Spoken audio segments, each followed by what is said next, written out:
On the day of my birthday, my two childhood friends had made a pact. Whoever found a ring hidden inside the cake would be the one to marry me, the blind man. But when a moment of truth arrived, they casually handed the slice of cake to a limping hotel housekeeper, effectively tossing her at me. They stood there laughing alongside a male college student they had brought along, joking that the housekeeper and I were a perfect match, one blind, the other gimp. The corner of my mouth quirked up slightly. If she's willing, I'll marry her. The color instantly drained from my childhood friends' faces. Who did you say you'd marry? Before I could speak, Liam Tate stepped forward, wrapping his arm possessively around Chloe Vance's shoulder. Chloe, have you forgotten how he used to fake being pathetic just to trick you? You still believe a word he says? Hearing this, Chloe looked at me with undisguised disgust. Almost forgot. You always were the best at playing these little games. Little games? So, in their hearts, my decision to marry someone else was just a little game. I wondered if they knew my vision had already returned. Would they still call this a game? A week ago, a successful surgery had restored my sight. I had planned to share this joy at my birthday party. I never expected my two best friends, Chloe Vance and Harper Kingsley, to give me such a surprise instead. I watched them coldly. They hadn't noticed anything different about me. Instead, they joined Liam in mocking me. Julian, hasn't anyone told you? Playing the same trick over and over gets boring, Liam sneered. Harper is right, Liam added, looking at the other girl.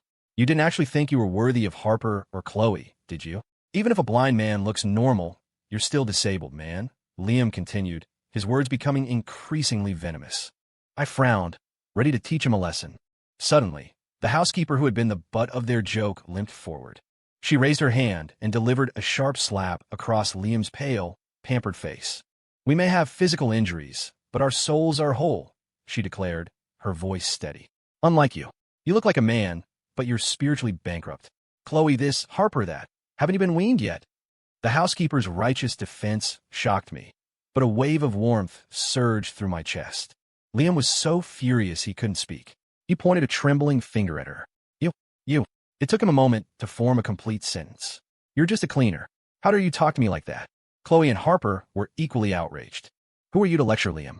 You take out the trash for a living. Maybe you should learn to shut your mouth, Chloe snapped. Do you actually think getting that piece of cake means you can marry Julian Thorne and strike it rich? Harper added, her voice dripping with disdain. Keep dreaming. You're a limping maid. You aren't worthy. Chloe's right. Apologize to Liam immediately. The two women boxed the housekeeper in, poking at her insecurities verbally. When she didn't react, Chloe's expression turned vicious. If you don't apologize, I'll break your other leg. As they advanced on her, I quietly moved my cane to block their path, shielding her. Chloe Vance, was I not clear enough? I asked, my voice low. This is my birthday party. Where do you get the nerve to bully my fiancé? Chloe froze for a second, but then a smirk returned to her face. Julian, drop the act. I know you're just trying to get our attention. Harper sighed, shaking her head. Julian, that's enough. You're attacking us for an outsider? Can't you learn a thing or two from Liam? Even when you throw a tantrum, there should be limits. I nearly laughed out loud. Even now, they thought this was a tantrum. Marrying this woman was a tantrum. Being sick of them teaming up with Liam to bully people was a tantrum. In their eyes, was my blindness just a tantrum too? Yet, I had lost my eyes saving them. Since childhood, they both had terrible tempers, always offending people with their sharp tongues. Once, they mocked a boy with hearing loss. Enraged, the boy had attacked with a caustic chemical powder. I took the hit for them, blinding myself in the process. Out of guilt for saving their lives, they had always protected and yielded to me since then. Once, when I was bullied, Chloe was kicked to the ground trying to save me. Harper's arm was slashed with a knife. Thankfully, Harper had called the police in time, and we escaped. Through those shared traumas, we grew closer. They eventually confessed they loved me. But after losing my sight, my self-esteem plummeted, and I rejected them multiple times. They didn't get angry. Instead, they promised to protect me forever. I was slowly moved by their devotion and had planned to choose one of them to be my wife. But then Liam Tate appeared. Everything changed. They said they'd never met a man as independent and strong as Liam. He was poor, so he studied hard for scholarships. He was frail, so he worked out daily. His parents were sick, so he worked multiple jobs to support them. He was the opposite of me, a man with no ambition.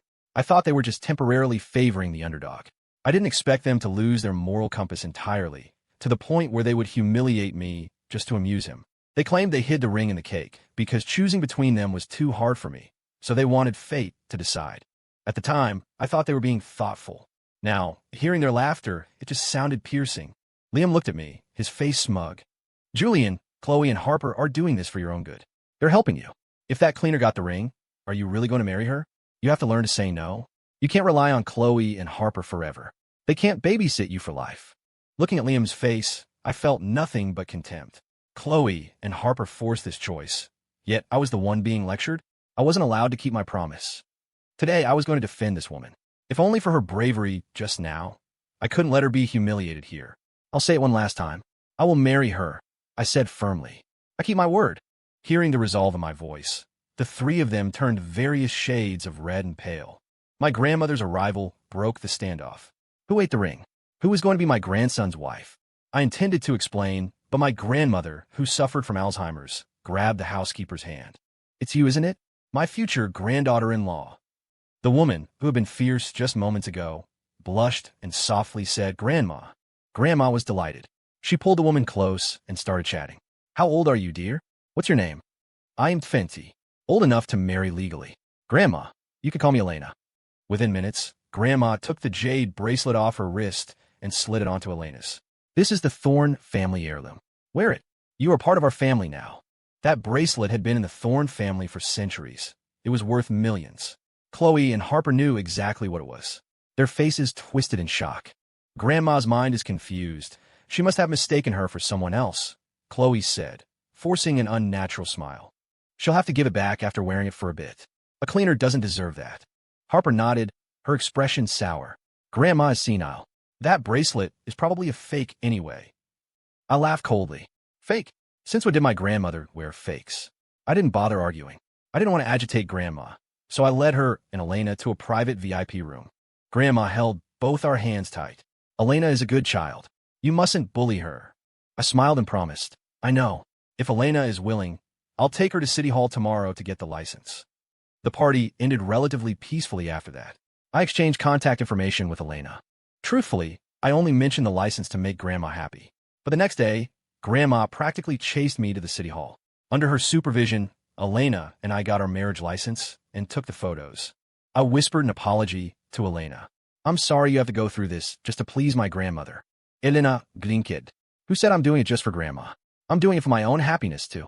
I was surprised and tested the waters. But I'm a blind man. Elena met my gaze and smiled. And I'm a cripple. Let's not despise each other. For a split second, I felt like she knew I could see, but then the moment passed. She pulled me toward the car. If we're acting, let's commit. I heard there's a famous boutique called L'Amour. Let's go order invitations. L'Amour? The name sounded familiar. It was a new, high-end couture shop known for international luxury gowns. The owner was rumored to be mysterious. Elena and I arrived at the shop. Careful, don't fall, she said, guiding me gently up the steps. The manager saw us and immediately handed me a cane. Elena picked out some invitation styles and bouquet designs. As she browsed, her eyes lit up at a custom suit in the display window. It was expensive with diamond cufflinks at the wrists. Julian, you look amazing in this. She reached out to touch it, but her hand was slapped away. I saw this suit first. Liam Tate turned around, realized it was Elena, and sneered. A cleaner thinks she has the money to buy a suit. Elena linked her arm through mine. As long as Julian likes it, I'd spend every last penny to buy it for him. Chloe looked a bit guilty when she first saw me, but upon hearing Elena's declaration, she burst out laughing. A single cufflink here costs 10 figures. Don't puff yourself up just to look fat, honey. Harper glanced at the cane in my hand and scolded me. Julian, it's inconvenient for you to go out. You need a chaperone. Why did you bring him here? There's a limit to play acting. I wanted to say that the selection here was pitifully small and outdated, and I want to tell Elena to go inside to the VIP section. But I didn't expect them to insult her so viciously. Elena, humiliated, still stood her ground in front of me. How do you know I can't afford it? I'm sincere about Julian. Unlike you two, saying you love him while flirting with Liam behind his back. Elena's words hit home. The expressions on the trio's faces were priceless. Chloe and Harper opened their mouths to defend themselves, but Liam cut in indignantly. It's Julian who's immature. He relies on Chloe and Harper for everything. They have no obligation to babysit a blind man for the rest of his life. And since Julian never officially dated them, how can you accuse them of betrayal? You're just a cleaner hired to put on a show. What do you get off criticizing us? Liam framed everything from their perspective, painting me as the burden. Chloe and Harper's eyes shifted from guilt to annoyance as they looked at me. Even though they had played me for a fool countless times, the bitterness still rose in my throat. I hated that I had wasted years of sincerity on them. Stop acting. You can't afford anything here. Watch out, or you'll lose the last shred of your dignity, Liam said, flashing a shopping bag. Chloe and Harper treat me with real kindness. I told them no, but they insist on giving me the best. Chloe and Harper looked at Liam dotingly. Liam, you deserve better. You've suffered for so long. I won't let you suffer anymore. Their display of deep affection was nauseating. I didn't want to watch their circus act anymore, so I walked toward Elena. She had ignored them and was quietly talking to the staff. She asked the sales associate to take a set of cufflinks from the cabinet and put them on me, paying for them on the spot. Julian, these really do look good on you. She turned a cold gaze toward the mocking trio. I can afford cufflinks, and I can pick any suit I want. Stop being an eyesore. Seeing Elena actually pay, Liam's face twisted. Where does a cleaner get that kind of money? You guys have no shame. You must be colluding with the sales staff to fake it for appearances. He stepped forward and snatched the receipt from Elena's hand. This has to be fake. Seeing him bully Elena, I reached my limit. I forced Liam back. I was about to kick them out, but Elena beat me to it. You're not welcome here. Leave. Now. Liam laughed. You're a cleaner. Stop pretending. You think this is your house? You think you can do whatever you want? Who gave you the right to kick us out? Who told you I was a cleaner? Elena asked calmly. Manager Williams. Throw these people out. Now. Oh, look at her go. Acting like she owns the place. Chloe sneered, obviously not believing Elena could be a boss of anything. Harper and Liam waited for the punchline. But a second later, private security guards in black suits rushed in and surrounded them. Hey, what are you doing? Get off us. As Liam was dragged out, Chloe and Harper panicked. Julian, what is the meaning of this? Even if you want to prop up this cleaner, you don't have to go this far. Even now, they thought this was a scene I orchestrated. They didn't realize that while the Thorne family had money, this specific boutique required connections money couldn't buy. The brands here were exclusive. I hadn't realized Elena was this powerful until today. The trio refused to leave, screaming at the door. The manager signaled the security team to continue. Our boss said she doesn't want your business. If you don't leave voluntarily, we will remove you by force. Liam was fuming. You can't kick customers out for no reason. I'll report you. I stood tall. I have nothing to hide. Throw them out. Liam's howling made Chloe and Harper turn their anger on me. Julian, tell them to let Liam go. How can you be so petty? Isn't a store meant for business? The customer is God. Is this how you treat God? God? They have to qualify first. Tired of the farce, I asked the manager to show us the samples. Manager Williams guided us. Mr. Thorne, Miss Cross, the new samples for your wedding invitations have arrived. Perfect timing. Chloe and Harper, hearing this, stopped their tantrum. What invitations? Julian, why are you ordering wedding invitations? I glanced at Chloe coldly. None of your business. How many times had I said I would marry Elena? They never believed me. After 10 years, they couldn't tell my jokes from my truth. Did they ever really know me? My attitude stung them. Chloe looked furious. Julian, you must be crazy to marry me if you're ordering invitations without my permission. I'm telling you, I won't agree to it. My heart belongs to Liam. Harper looked at me with disappointment. Julian, you're being so immature. Even if your family is wealthy, you can't trample on Liam's self-esteem like this. I scoffed. But you can trample on mine and my fiancé's for entertainment? Why should I indulge you? I turned, taking Elena's arm. She smiled softly. Thank you for defending me, Julian. I tapped her nose playfully. Let's order the suit first, then look at wedding dresses. Elena raised her arm, revealing the jade bracelet. Chloe lunged forward, slapped Elena across the face, and grabbed her wrist. You shameless cleaner. Take Grandma's bracelet off. You have no right to wear it. Harper joined in, holding Elena down while Chloe tried to wrench the bracelet off. Elena struggled.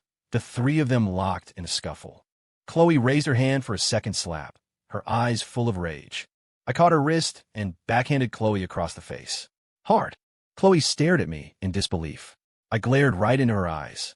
Was I not clear? You dare hit my fiancé in front of me? Do you think I'm a pushover? Chloe froze, shock washing over her. You can see. When did your sight come back? Chloe grabbed my arm. Right about the time you and Liam were conspiring to humiliate me, I said, shaking her off with cold indifference. Chloe's face turned ashen. You could see the whole time. That's right. I watched you hand that cake to Elena. I watched you stand with Liam, pointing and laughing, waiting for me to make a fool of myself. Was it fun watching me suffer on my birthday? Exposed, Chloe and Harper finally lost their composure. They looked at me and Elena with guilt. No, Julian, we didn't mean to ruin your party. Harper tried to spin it. Exactly. Julian, you used to belittle Liam for his background. You've lived a privileged life. You don't know how hard he has it. We just wanted you to understand how he felt. We didn't have bad intentions. Humiliating me publicly wasn't a bad intention. What counted then? Murder? I didn't want to hear it. I took Elena and left. Because of the interruption, I wasn't in the mood to shop anymore. I took Elena home to ice her face. Seeing her swollen cheek, I felt terrible. I'm sorry. Elena shrugged. It's fine. It doesn't hurt. They hit me. What does it have to do with you? Elena, I promise, I won't let that slap go unanswered. It's okay. Isn't our wedding the most important thing right now? Seeing her like this only made my heart ache more. I helped Elena up the stairs to apply an ice pack, but Grandma came down just then. Seeing Elena, she immediately pulled her into her room to chat. She insisted Elena stay for dinner. Grandma really loved her. I didn't know when Elena left that night, but the next morning, Grandma wasn't around. I went to check on her, but before I could wash up, a servant reported to me. Sir, your favorite leather belt was soaked in water and ruined. I looked at the belt, snapped in two. Chloe had given it to me for my 18th birthday, saying she hoped I'd think of her whenever I saw it. Now it was destroyed. Perhaps it was fate. I took the belt, intending to trash it, when I heard shouting downstairs. I frowned and went down. It was Harper, Chloe, and Liam. They were like gum stuck to a shoe, impossible to shake off. Seeing me, Harper rushed over, handed me a gift bag. Julian, we brought you a suit. Please don't be mad. They still wouldn't give up. Chloe huffed. It was just a harmless joke. Why are you being so petty? I wasn't joking with you. I shook my head and threw the broken belt on the floor. Our relationship is like this belt. Broken. Unfixable. Chloe and Harper stared at the belt, shaken. Liam suddenly dropped to his knees, cradling the leather. Chloe ordered this specially from abroad. How could you soak it and ruin it on purpose? He looked up, eyes wide. Julian, you're so heartless. Have you forgotten how good they were to you? Aren't you afraid of breaking their hearts? Liam's performance was Oscar-worthy. He looked like he genuinely wanted to fix things between us. But his words were clearly meant to incite the girls. And, as always, they were stupid enough to fall for it. Their guilt vanished. Harper glared at me. Julian, enough. We came to apologize. What more do you want? Chloe scolded. You ruined the belt just to make a scene? That's enough. I couldn't communicate with these narcissists. I was about to have them thrown out when a basin of cold water cascaded from above, drenching the three of them like drowned rats. Chloe shrieked. Are you blind? They looked up to see Grandma and Elena coming down the stairs. Elena hadn't gone home. She'd stayed with Grandma all night. Grandma patted Elena's hand and glared at the trio. Whoever bullies my grandson and granddaughter-in-law gets splashed. Grandma, why did you come down? Be careful, I said, worried. I'm tough. I'm Fine. Chloe spotted the bracelet on Elena's wrist and sneered. This cleaner really dug in, huh? Taking the bracelet wasn't enough. She thinks she can be the Thorn matriarch? Clinging to Grandma. We all see what she's doing. You guys are idiots for treating a gold digger like treasure. She'll scam you dry. Elena frowned, immediately taking the bracelet off and pressing it into Grandma's hand. Grandma, I can't accept such an expensive gift. I'm not afraid of what people say, but it's not right to take this before I'm officially part of the family. Oh, keep it. It's just a bracelet. My grandson's wife deserves it. Grandma was determined, ignoring Chloe and Harper completely. Chloe's face distorted with rage. Grandma, she's obviously a con artist. Grandma shot her a side eye. I like her. I'll give my nice things to whoever I please. As Elena and Grandma passed the bracelet back and forth, I watched with a smile, missing the dark shadow lunging toward them. It was Liam. He reached out to snatch the bracelet, but because he was soaked, he slipped on the floor and shoved Grandma. Crash! Grandma hit the floor. My world shattered. Grandma! My scream froze everyone. Liam looked terrified. I didn't mean to push her. I just wanted to get the bracelet for Chloe. I reached Grandma, but she had hit her head and was unconscious. I stood up to call 911, startling Liam. He covered his face. Don't hit me. Immediately, Chloe and Harper shielded him. Julian, Liam didn't mean it. It was an accident. The priority is saving Grandma. Were they worried about Grandma or protecting Liam? My eyes bloodshot, I roared, get out of my house. Julian, help me position Grandma. I can perform first aid. Elena's voice cut through the chaos. You're a cleaner. Stop pretending.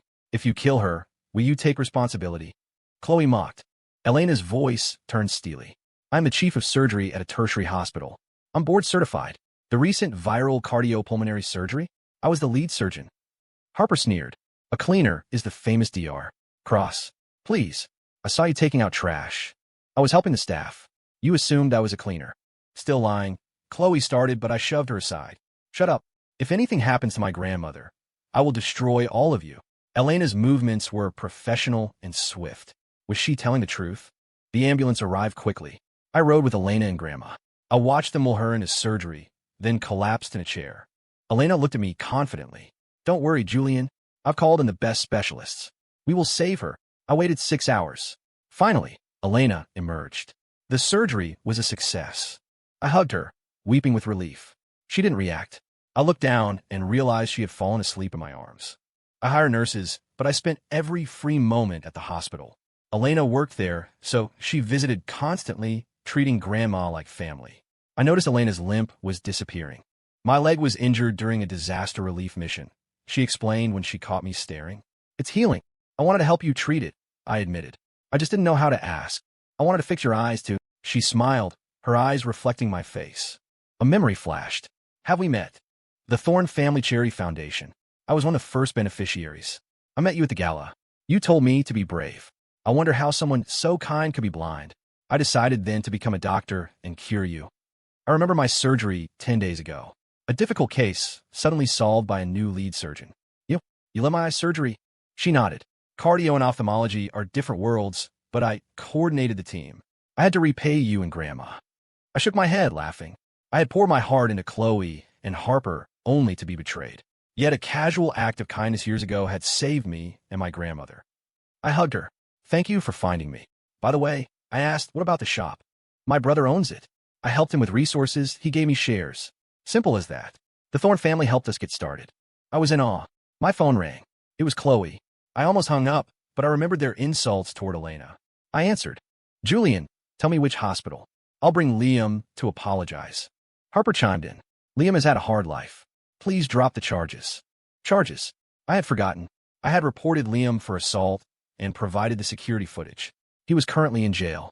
Today, Chloe and Harper came to beg for him. Their lack of boundaries was astounding. He pushed my grandmother. That is a fact. Why shouldn't I call the police? I snapped.